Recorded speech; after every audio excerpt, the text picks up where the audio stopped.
Video शुरू करने से पहले चैनल को सब्सक्राइब कर लीजिए और साथ में बेल आइकन को जरूर प्रेस कर दीजिए।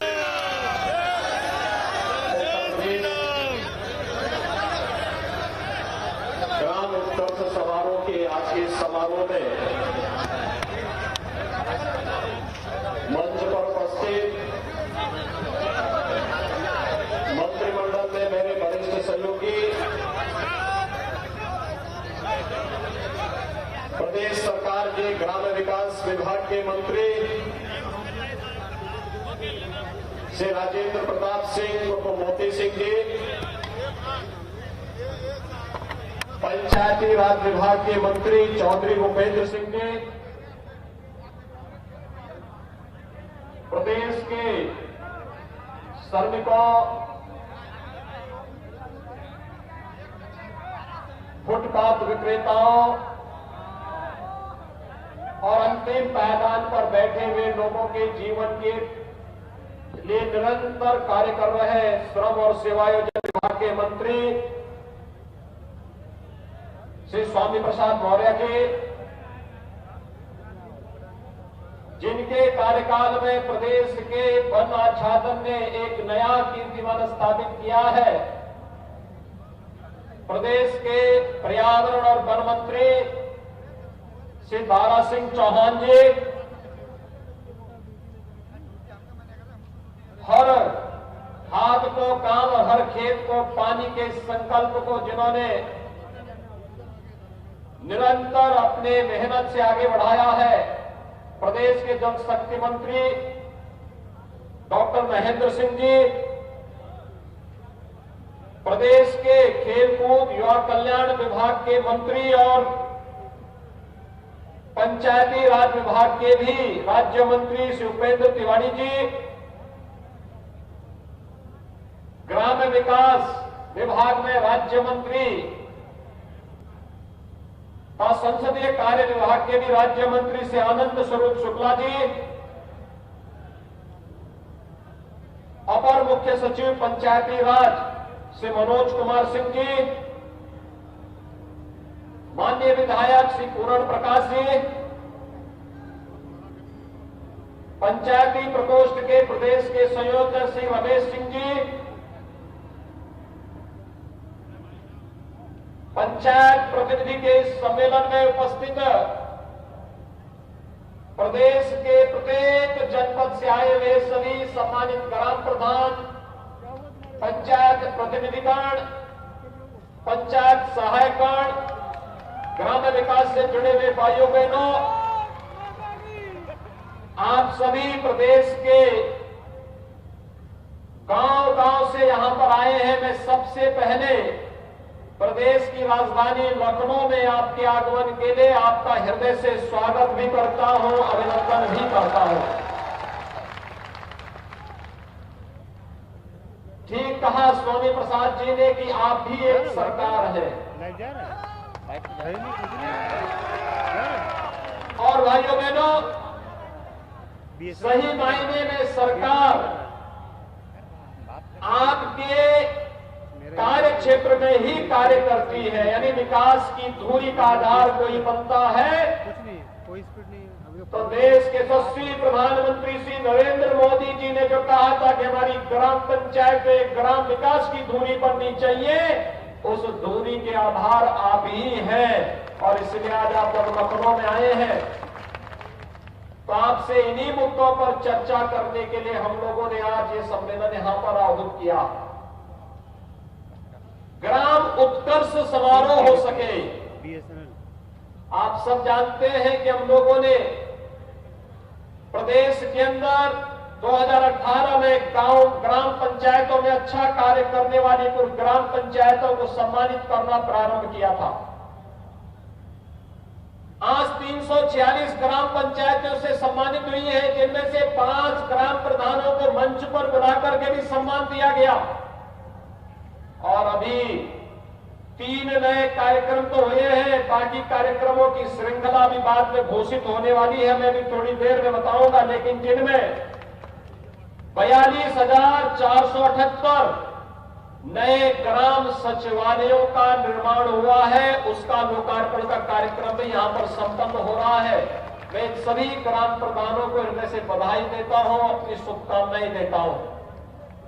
लेकिन साथ साथ यहां पर भाइयों बहनों, प्रदेश के समस्त ग्राम पंचायतों में भी अब सचिवालय के निर्माण का कार्य प्रारंभ हो जाएगा। यानी लोकार्पण के साथ ही वह कार्य भी प्रारंभ हुआ। ग्राम पंचायत सहायक की तैनाती हर एक ग्राम पंचायत में की गई है, क्योंकि अब लखनऊ में ही सचिवालय नहीं होगा, हमारे विकास की दूरी ग्राम पंचायत भी सचिवालय होगा। वहां पर ग्राम प्रधान के नेतृत्व में हमारे पंचायत प्रतिनिधि तो बैठेंगे ही बैठेंगे, लेकिन साथ साथ ग्राम सहायक उनका सहयोग करने के लिए खड़ा होगा। ग्राम पंचायत में एक वीसी सखी होगी, बैंकिंग कॉरेस्पॉन्डेंट सखी, गांव के लोगों को अब बैंकों में जाना नहीं पड़ेगा, बल्कि बैंक गांव में आकर के ही वीसी सखी के माध्यम से आपकी समस्या का, गांव की समस्या का समाधान करेगी। और भाइयों बहनों, जाति प्रमाण पत्र, मूल निवास प्रमाण पत्र, आय प्रमाण पत्र और गांव में बनने वाले जिन कार्यों के पहले ब्लॉक, तहसील और जिले का चक्कर लगाना पड़ता था, अब ऑनलाइन हर ग्राम पंचायत में कॉमन सर्विस सेंटर के माध्यम से इस सुविधा को गांव में ही देने की कार्रवाई ग्राम प्रधान के नेतृत्व में ही वह प्रारंभ करवाएंगे। यह ग्राम सचिवालय की व्यवस्था। अभी तक हम लोग देखते थे कि गांव की कार्य योजना नहीं बन पाती थी, विकास खंड की कार्य योजना नहीं बन पाती थी। हमें इंतजार करना होता था जब आरईएस का इंजीनियर आएगा तब जाके करेगा। इसमें भी व्यापक संशोधन किए जा रहे हैं। किसी भी विभाग के सिविल इंजीनियर से, और अगर विभाग का सिविल इंजीनियर मौजूद नहीं है, इम्पैनल्ड इंजीनियर से हमारा ग्राम प्रधान अपनी कार्य योजना को आगे बढ़ा सकता है। अब कार्य में कोई रुकावट नहीं होती।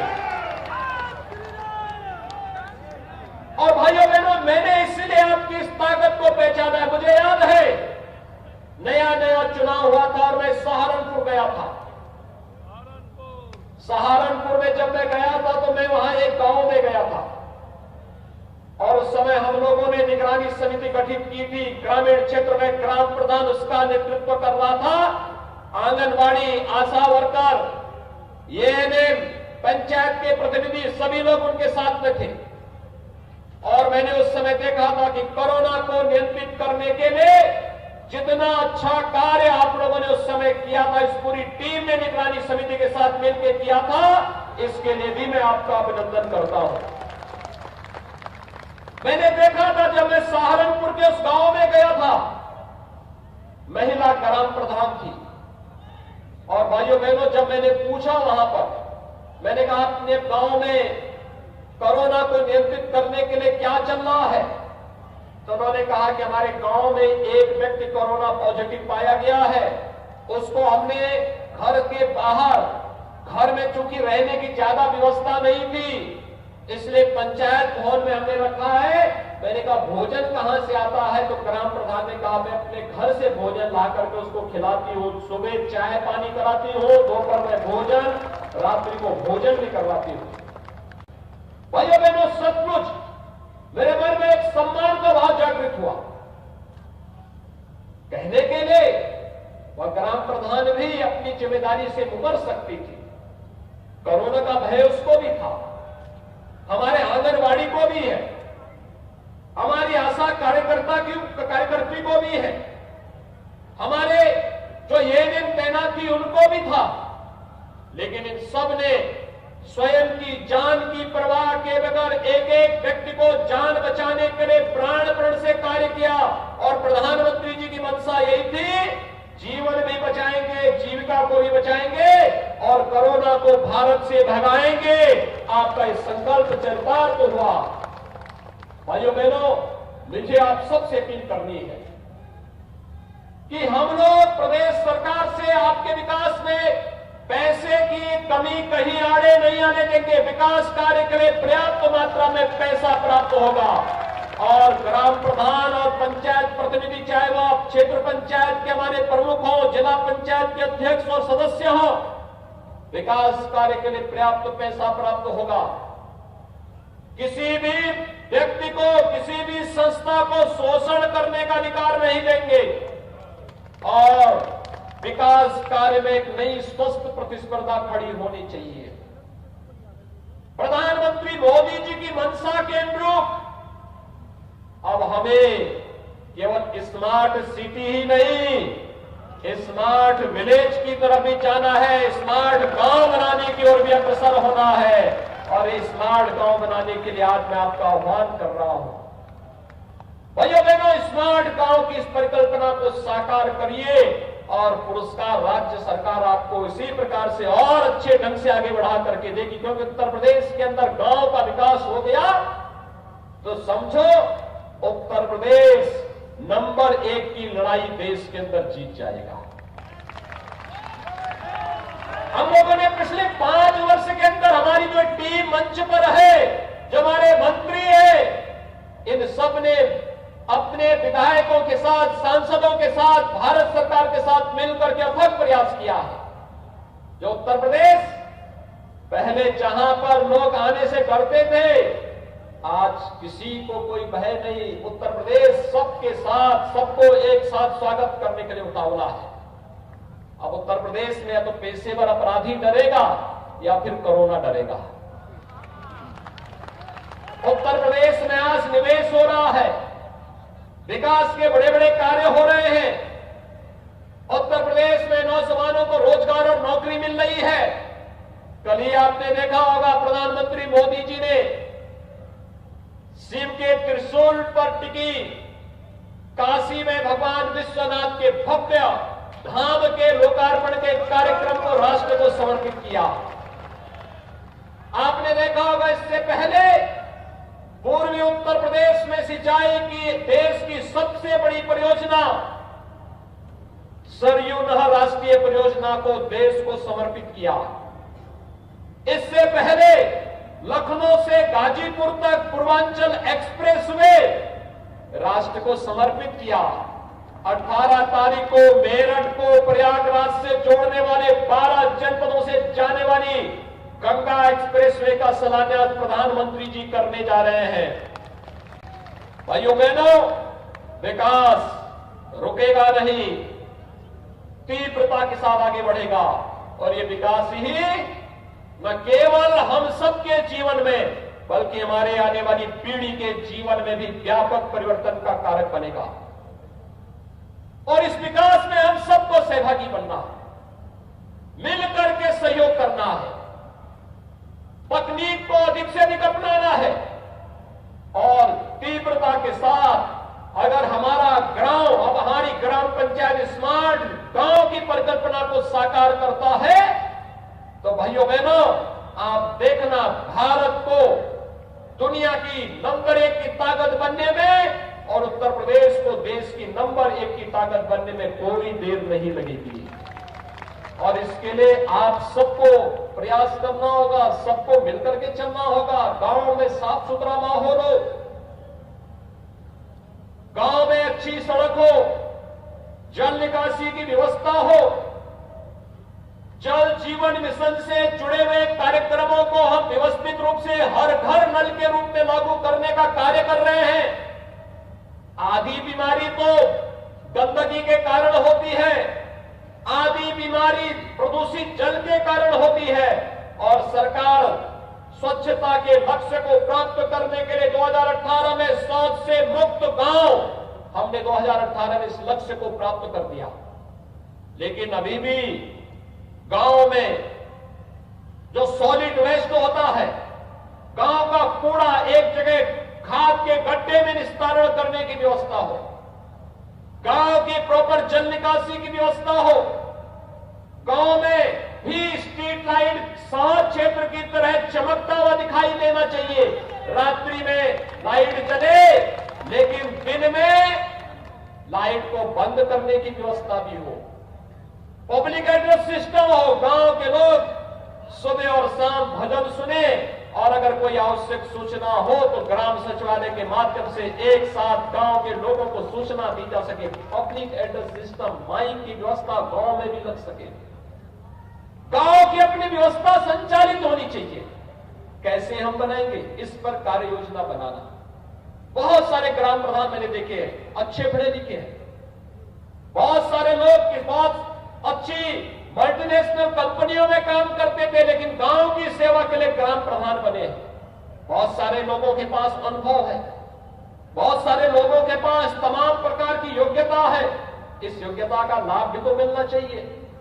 अगर गांव की सरकार और राज्य की सरकार और केंद्र की सरकार मिलकर के एक साथ कार्य प्रारंभ कर देगी, तो भाइयों बहनों, अभी तो डबल इंजन की सरकार के चमत्कार दिख रहे हैं, ये तो फिर गांव की सरकार भी मिल जाएगी तो ट्रिपल इंजन एक साथ मिलकर के धड़धड़ा करके उत्तर प्रदेश को देश की नंबर 1 की इकोनॉमी बना देगा। बहुत बड़ी भूमिका आपकी हो सकती है। और इसलिए भाइयों बहनों, आपने जो कार्य किया है, सचमुच नए नए ग्राम प्रधान के चुनाव हुए थे और मैं मानता था कि ग्राम प्रधान तो अभी बना है, उनको क्या अनुभव है, कोई जानकारी नहीं होगी।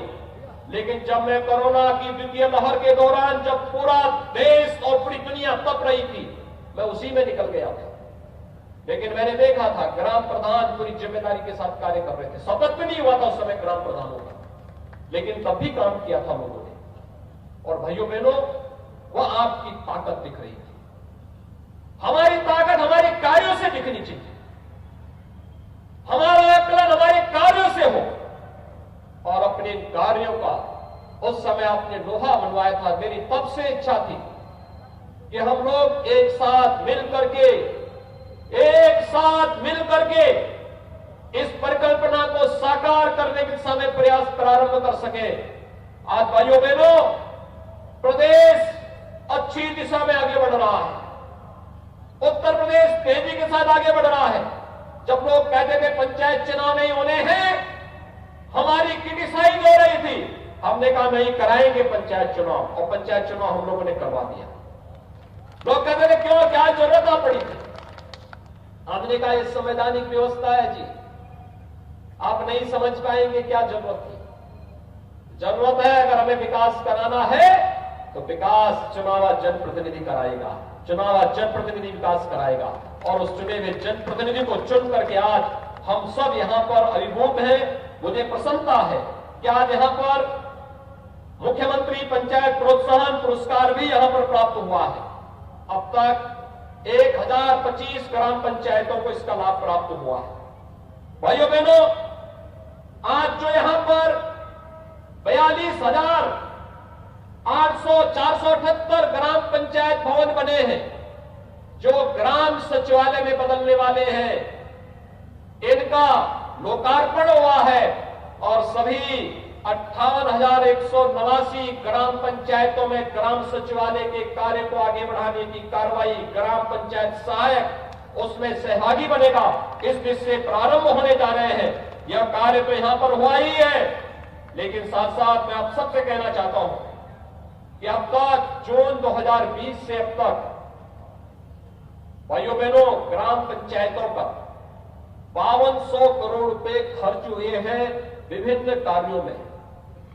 और इन कार्यों को आगे बढ़ाने के साथ साथ आने वाले समय में मैं इस बात के लिए धन्यवाद दूंगा कि इस समय ग्राम पंचायतें जो अच्छा काम कर रही हैं। एक मिशन शक्ति के फेज 3 में हर ग्राम पंचायत में पुलिस की बीट अधिकारी वहां पर बीसी सखी और अन्य आंगनबाड़ी आशा वर्कर के साथ मिलकर के महिलाओं की समस्या का समाधान एक ही छत के नीचे करने की तैयारी और जागरूकता के विभिन्न कार्यक्रमों को आगे बढ़ा रही है। ये कार्यक्रम कुशलतापूर्वक आगे बढ़ रहे हैं। साथ साथ बीसी सखी और सामुदायिक शौचालय के माध्यम से भी हम अपनी ग्राम पंचायत को उत्कृष्टता की नई श्रेणी में खड़ा कर सकते हैं। और उसी उत्कृष्टता की नई श्रेणी में खड़ा करने की दृष्टि से आज जो एक कार्यक्रम यहां पर बनाए गए हैं, इस दृष्टि से आज के इस कार्यक्रम के अवसर पर मैं आप सभी का आह्वान करूंगा कि अगली बार जब ग्राम पंचायतों से जुड़े हुए इस सम्मेलन को यहां पर हम आयोजित करेंगे, तो तब प्रदेश के अंदर इस बात की गिनती होनी चाहिए कितनी स्मार्ट ग्राम पंचायतें बनी हैं और वहां के ग्राम प्रधानों के सम्मान का कार्यक्रम यहां मंच से होना चाहिए। कम से कम 75 जनपद है, 75 ऐसी उत्कृष्ट ग्राम पंचायतों का चयन जो सभी प्रकार की सुविधाओं से आच्छादित होकर के हर व्यक्ति के जीवन में परिवर्तन करने का कार्य करें। भाइयों बहनों, मैं आज आप सबका हृदय से अभिनंदन करता हूं। मुझे 11 बजे से सूचना आने लग गई थी कि यहां पर भारी संख्या में लोग आ गए और हमारी उम्मीद थी 1 लाख की, संख्या पहुंच गई 5 लाख की। यह आपकी ताकत है। अक्सर क्या होता है, जब संख्या गिनी जाती है 2 लाख की तो संख्या पहुंचती है 1.5 लाख की, लेकिन यहां पर संख्या थी 1 लाख की और संख्या पहुंच गई 5 लाख की। मैं आ रहा था, पूरा भरा पड़ा है, सही पर पूरा भरा पड़ा है। जिस ओर से हम चल रहे हैं चारों ओर आप ही की गूंज दिखाई दे रही है। आप सबका मैं आह्वान करूंगा कि आज यहां पर बहुत सारी चीजों को हम लोग करने जा रहे हैं। एक परियोजना में ग्राम पंचायतों में प्रति कार्य जो वित्तीय और प्रशासनिक और तकनीकी अधिकारों में वृद्धि की व्यवस्था है। अब तक हम लोग इस दिशा में जो कार्य करते थे वह अब तक प्रति कार्य 2 लाख की थी। इस वर्तमान सीमा को बढ़ाकर के हम लोग 2 लाख से बढ़ाकर के 5 लाख करने जा रहे हैं। मैं इसको आप सबको बधाई देता हूं। दूसरा, थोड़ा सुनते जाइए, भी एक उस पर ताली बजाना, फिर बैठ भी जाना, क्योंकि फिर जल्दी जल्दी बता देंगे ना सभी चीजों को। दूसरा, जिला पंचायतों के लिए भी वर्तमान में 10 लाख की सीमा को बढ़ा करके 25 लाख किया जा रहा है। आपके एस्टिमेट बनाने, एमबी कराने का कार्य अब तक विकास खंड के नामित अभियंता के नेतृत्व के द्वारा किया जाता था। लेट होता था, 1 महीना 2 महीना और कभी कभी बहुत सारी शिकायतें मिलती थी। अब हमने तय किया है इसमें लोक निर्माण विभाग, आवास विकास परिषद, विकास प्राधिकरण, सिंचाई विभाग, आरईएस, लघु सिंचाई विभाग, मंडी समिति, जिला पंचायत के अवर अभियंता, जल निगम के अवर अभियंता, सहायक अभियंता से भी आप इस कार्य को करा सकते हैं, वह मान्य होगा। पंचायती राज निदेशालय द्वारा जनपदों के लिए तैयार किए जाने वाले सिविल इंजीनियरिंग के diploma degree holder, registered architect के पैनल द्वारा भी एक निर्धारित फीस पर एस्टिमेट बनाने, एमबी बनाने का कार्य अब आप करा सकते हैं। आपको इंतजार नहीं करना पड़ेगा। इस कार्य को और आसान करने और कार्य को तेजी से आगे बढ़ाने की इस कार्य को हम लोगों ने इस दिशा में आगे बढ़ाया है। भाइयों बहनों, भौगोलिक रूप से समीपवर्ती एवं परस्पर सटी हुई ग्राम पंचायतों में सचिवों की तैनाती की जाएगी और इसके लिए पूरे प्रदेश में 15,000 क्लस्टर बनाए गए हैं। अब इसके लिए ऐसा नहीं होगा कि लोगों को दूर दूर के लिए इंतजार करना पड़ेगा। एक साथ मिलकर के आप अपने कार्यक्रम को आगे बढ़ा पाएंगे। इस दिशा में प्रयास प्रारंभ हो रहा है। भाइयों बहनों, ग्राम पंचायत के कोष की स्थापना का कार्य सरकार करने जा रही है। पंचायत प्रतिनिधियों के पद पर रहने के दौरान यदि दुखद मृत्यु होती है तो ग्राम प्रधान, प्रमुख, क्षेत्र पंचायत और अध्यक्ष जिला पंचायत को 10 लाख, सदस्य जिला पंचायत को 5 लाख, सदस्य क्षेत्र पंचायत को 3 लाख और सदस्य ग्राम पंचायत को 2 लाख की राशि मृतक आश्रित के रूप में उनके परिवार के लोगों को प्राप्त होगी। यह नई व्यवस्था राज्य सरकार के द्वारा बनाई जा रही है। भाइयों बहनों, मनरेगा में ग्राम पंचायतों द्वारा भुगतान अगले 3 माह के अंदर मनरेगा योजना में मजदूरी व मटेरियल के भुगतान ग्राम प्रधान के डिजिटल सिग्नेचर से संपादित करने की व्यवस्था यहां अभी हम लोग प्रारंभ करने जा रहे हैं और इसमें अभी 2 विकास खंडों को तत्काल हम लोग ले रहे हैं। यह एक बड़ा कार्य ग्राम पंचायतों की दृष्टि से होने जा रहा है और मुझे लगता है कि यह आमूलचूल परिवर्तन लेके आएगा आपके गांवों को दृष्टि। जिला योजना समिति में भागीदारी, जिला योजना समिति में 2-2 ग्राम प्रधान चक्रानुक्रम में 1-1 वर्ष के लिए जिलाधिकारी के द्वारा वहां पर नामित करने की व्यवस्था भी हम लोग कर रहे हैं कि जिससे आपके यहाँ की समस्या का समाधान आप लोग कर पाएंगे। और जिला प्रशासन से संवाद भी प्रत्येक जनपद में जिलाधिकारी और वरिष्ठ पुलिस अधीक्षक द्वारा 3 माह में एक बार ग्राम प्रधान पंचायत प्रतिनिधियों के साथ बैठक करके उनके सुझाव और उनके निस्तारण की कार्रवाई को भी आगे बढ़ाने का कार्य होगा।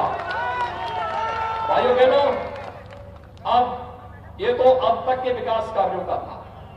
अब आप सुनना चाहते होंगे अपने व्यक्तिगत के लिए।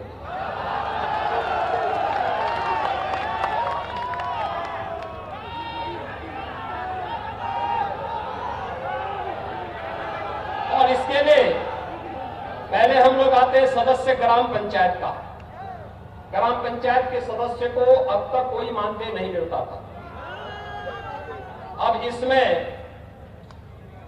100 रुपए प्रति बैठक का प्रावधान किया जा रहा है। जिस बैठक को आप कराएंगे उसमें ग्राम पंचायत के सदस्य को 100 रुपया मिला करेगा और वर्ष में कम से कम 12 बैठक करवानी पड़ेगी। एक कार्य उन लोगों की दृष्टि होगा। क्षेत्र पंचायत सदस्य 500 रुपए प्रति बैठक को बढ़ा करके 1000 रुपए प्रति बैठक किया जा रहा है और साल में अधिकतम 6 बैठकें क्षेत्र पंचायत के लिए होंगी। जिला पंचायत सदस्य का 1000 रुपए प्रति बैठक से बढ़ाकर 1500 रुपए प्रति बैठक, साल में अधिकतम 6 बैठकें करने की व्यवस्था की जा रही है।